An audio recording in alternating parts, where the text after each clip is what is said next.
TikTok might be collecting facial and voice data without asking its users. There's concern that this data could fall into Beijing's hands. 11 dead and 2 missing. That's the latest update from a mine accident in northern China. The country has confirmed over 10 mining accidents so far this year. Pandemic data isn't boding well for Chinese-made vaccines. 9 of the 10 worst-hit countries have largely used Chinese doses. That's as France updates its travel regulations, ruling that Chinese vaccines don't make the cut. And 2 U.S. Congress members aim to put pressure on Beijing. They are trying to sanction top Chinese health officials over the origins of the virus.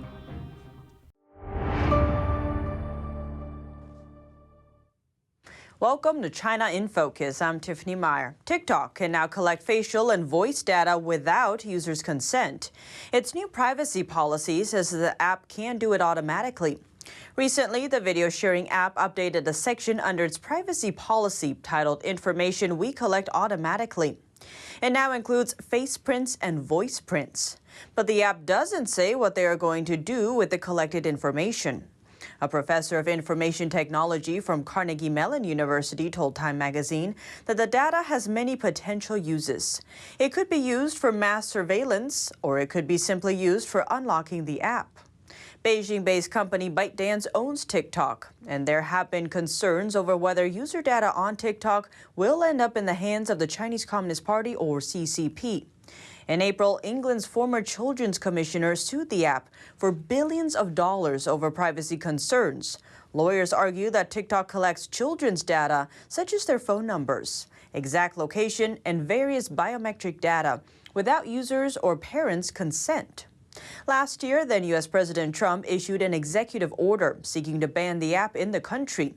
He cited national security concerns, saying that TikTok collects data from users that could end up in the hands of the CCP. But President Biden has since revoked the ban. He ordered a reevaluation of the app.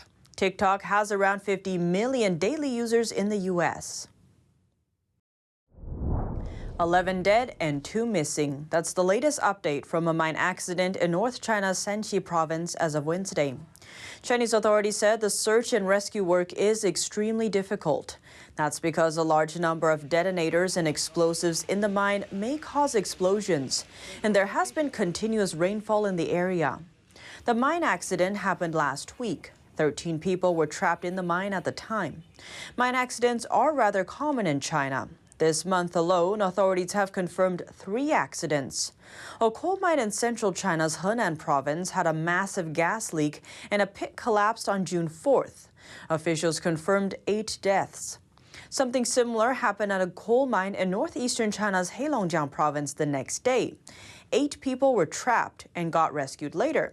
So far this year, Chinese authorities have confirmed over 10 accidents.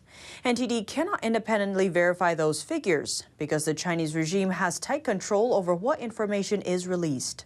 The cases include 2 accidents at 2 gold mines, both in Shandong province in January and February. They caused altogether 16 deaths and 1 person is still missing. In March and April, 2 coal mine accidents in Shanxi and Guizhou province caused altogether 12 deaths. Another coal mine accident in April is noteworthy. Chinese state-owned media reported that 21 people were trapped in a coal mine in Xinjiang after a flooding accident, but they didn't follow up on it after that. The family of one of the victims in the Xinjiang accident told NTD that local authorities started cleaning up almost a month later. By May 10th, they found 20 bodies, but 1 person is still missing. The family members tried to appeal to authorities, but they were soon silenced. China is expected to launch a crewed spacecraft on Thursday. It's the country's first crewed launch in years. Scientists and workers at a Chinese satellite launch center in a northwestern province are making their final preparations for the launch. 3 Chinese astronauts will be on board the spacecraft. It is the first of 4 crewed space flights that China planned in order to complete the country's space station by the end of next year. Construction of their space station began in April with the launch of another spacecraft. Chinese astronauts have had a comparatively low international profile. U.S. law bars NASA from any cooperation with China, and Chinese astronauts have not been to more than 2-decade-old International Space Station, or ISS. The ISS may be decommissioned in 2024 if the project does not receive new funding, and China could end up being the operator of the only space station in Earth's orbit. Communist China invited a Reuters journalist to a rare and tightly chaperoned official tour of Tibet last week. This while Beijing broadens its political education campaign there. Olivia Chan reports. In Tibet's capital city, Lhasa, there's one image that is ubiquitous: portraits of Chinese President Xi Jinping and fellow leaders. China is broadening a political education campaign to mark the 70th anniversary of its control over the region. In a rare and tightly chaperoned government tour last week, a Reuters reporter met with civilians and religious figures who pledged loyalty to the Communist Party and Xi. This is an exchange with a monk at Zhokhang Temple. Who is your spiritual leader? Is it the 14th Dalai Lama? Xi Jinping. Xi Jinping. Really? Let me ask one more time. Who is your spiritual leader? I'm not drunk. I'm very conscious. I speak freely to you. The Dalai Lama, the spiritual leader of Tibetan Buddhism, fled Tibet in 1959 after a failed uprising against Chinese rule. He has since established a government, the Central Tibetan Administration, or the CTA, in exile, based in Dharamsala, India. Beijing has labelled him a dangerous separatist and said when he passes away, the government will select its own successor. In Tibet's College of Buddhism, a major religious training school on the outskirts of Lhasa, Chinese flags flew atop temples.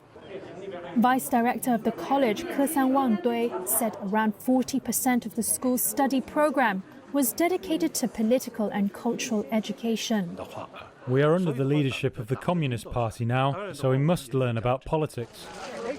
The CTA said, quote, "The political re-education campaign has been reinvigorated to Sinicize Tibet." This is Robert Barnett, a professional research associate from SOAS University in London. They can't even be a monk or nun if they don't show that political loyalty, and they certainly can't go to the college unless they strongly demonstrate that they are politically loyal. They are training these people, hoping to train these people to become preachers for the Communist Party and its new version of Tibetan Buddhism. Beijing has consistently denied any accusations of rights abuses in Tibet and says people in China are free to practice approved religions, including Buddhism. If you're vaccinated, France welcomes you, but only if you got one of 4 EU-approved vaccines: Pfizer, AstraZeneca, Moderna, or Johnson & Johnson. Updated regulations say Chinese-made vaccines don't make the cut. On top of that, France categorizes China as an orange country, so travel restrictions apply. The rules say that anyone coming from China must meet certain criteria. That means having an urgent reason to visit the country and filling out travel forms. Visitors from China are also subject to 7 days self-isolation after their arrival in France. China's embassy in France confirmed the details with Radio Free Asia, explaining that the rule comes from the European Union. Beijing says it will apply reciprocal sanctions in return, meaning China will decline entry to French citizens if they are vaccinated with doses made outside China. The embassy released a notice about the move on Monday, accusing France's rules of obvious political manipulation. As of now, Chinese Sinovac and Sinopharm vaccines are not approved by the European Medicines Agency. That's the EU department in charge of assessing medical products. Chinese vaccines are currently the most used worldwide, with 900 million doses already used in China alone. That's as controversy continues over their safety and doubts about the authenticity of Chinese data rise. Data shows that among the top 10 countries currently worst hit by the pandemic, 9 largely use Chinese vaccines. Data from the Global Change Data Lab project shows, as of Tuesday, countries with the highest daily confirmed cases per million population are from number 1 to number 10, Seychelles, Uruguay, Mongolia, Bahrain, Maldives, Colombia, Argentina, Suriname, Namibia, and Kuwait. All of them, except Kuwait, use Chinese vaccines, either Sinopharm or Sinovac, on a large scale, or at least in part. In first place is Seychelles. It is the only high-income economy in Africa. 57% of the country's vaccinated people got Chinese vaccines. The remaining 43% got India-made vaccines. The safety and efficacy of Chinese vaccines have been in question since they were first launched late last year. People also question their transparency in the research process and their severe side effects. Shanghai-based vaccine specialist Tao Li Na read in a Chinese vaccine disclaimer that there are 73 potential side effects. They range from headaches to severe high blood pressure and even loss of senses. He posted this on Chinese social media Weibo, saying it may be the most dangerous vaccine in the world. But the post was soon deleted.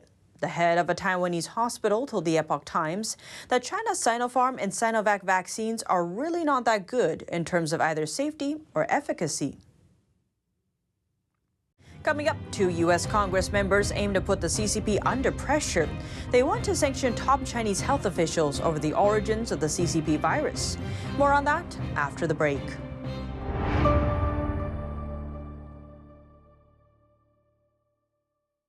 Don't let YouTube decide what information you get. That's your choice. YouTube is deleting our videos and cuts you off from a source of honest reporting. Make sure you don't lose access to NTD's news content, and take a quick moment to subscribe to our newsletter so no matter what happens here, you'll keep your access to a trustworthy news source.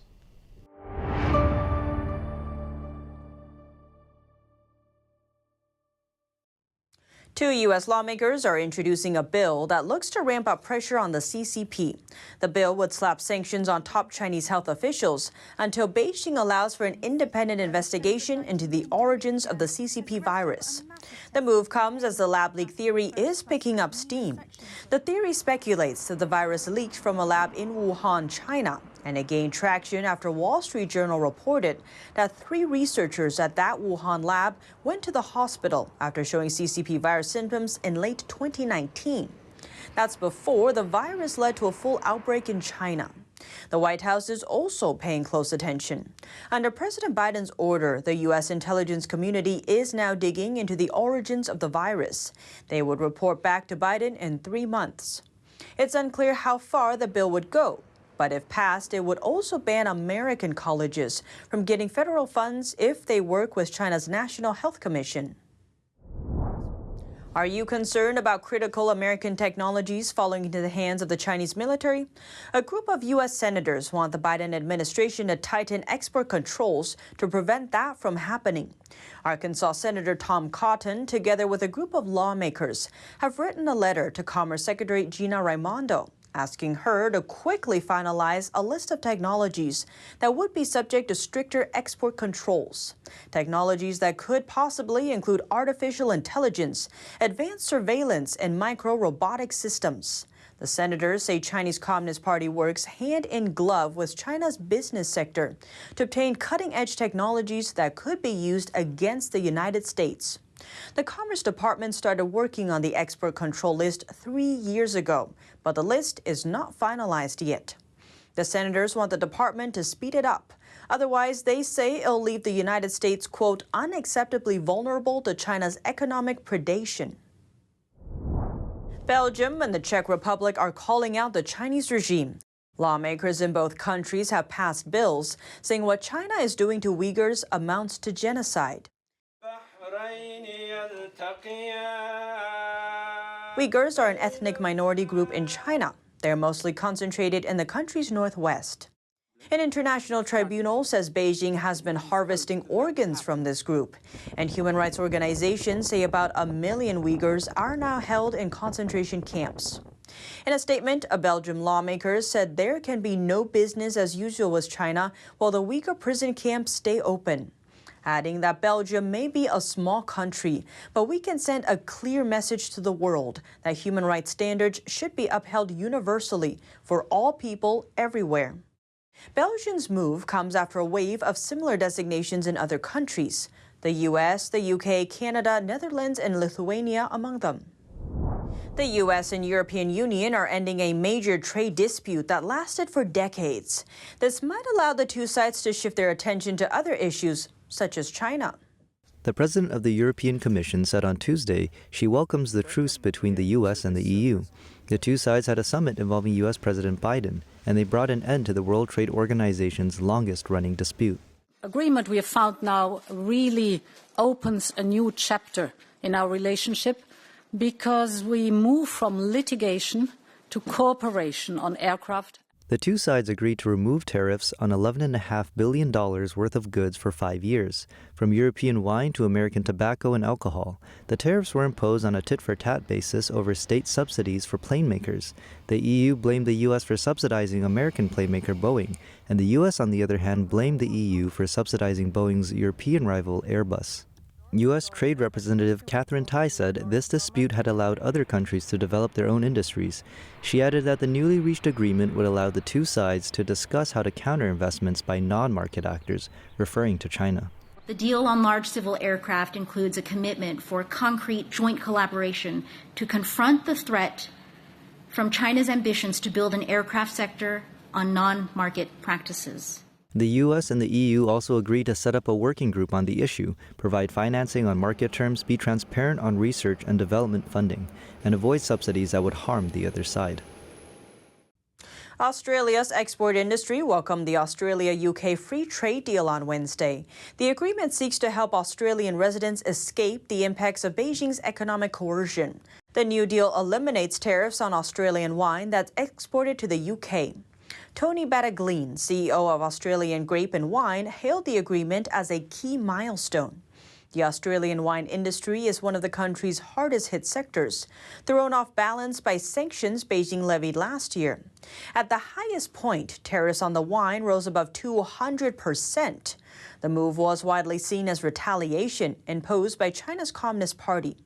That's after Australia called for an independent investigation into the origins of the pandemic in Wuhan. Data from regulator Wine Australia revealed that wine exports to China shrunk to near nothing, marked by a dramatic 96% decrease. At the same time, sales to other countries soared by 10%.